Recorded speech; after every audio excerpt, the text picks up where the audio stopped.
सातपुते साहेबांनी उपोषण करताना भेट द्यावी का?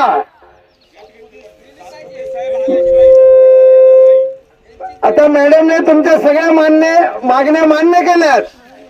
चव्हाण साहेबांना सुद्धा माहितीच्या अधिकारात 2014 ते 2024 पर्यंत माहिती द्यायला सांगितली.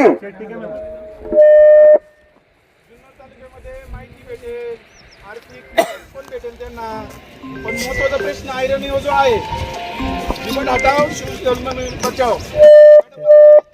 आम्ही आंदोलन केलं म्हणून तुम्ही आता पत्रव्यवहार करणार का? 6 वर्षापासून किंवा 10 वर्ष झाले जुन्नर तालुक्यामध्ये बिबट्याचा हायकोल वाजलेला आहे. आतापर्यंत वन खात्याने वनमंत्र्यांना आतापर्यंत केलेलं पत्रव्यवहार एकदा दाखवा मला. काय पत्रव्यवहार केलाय? म्हणजे आमचे जीवन जाईल तुम्ही पत्रव्यवहार करणार का? तुम्हाला वाचा आधी आमचा पत्रव्यवहार सगळा जिल्हाधिकारी आणि नागपूरच्या ऑफिसला होतो दादा, आणि तिथून पुढे तो मंत्रालय स्तरावर मंत्र्यांना होतो. ऑफिस मधून एखादं पत्र जाताना त्याला प्रोटोकॉल असतो.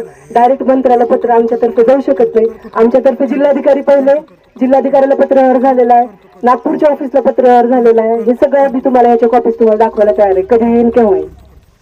माझी इच्छा आहे तुम्ही आता तुमचा आत्मक्लेश थांबवा. ऊन खूप वाढतंय, तुम्ही खाली या.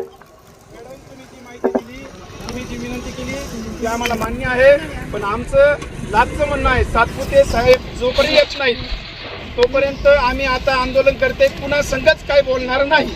आम्हाला कुठलाही प्रश्नही विचारू नका, आंदोलन थांबण्याचा विचारही करू नका, काहीच करू नका. आमचं आंदोलन असंच चालू राहणार. मॅडम आपण आलात, आपलं मनापासून आमच्या ग्रामस्थ आणि जुन्नर तालुक्याच्या वतीने मनापासून आपले आभार.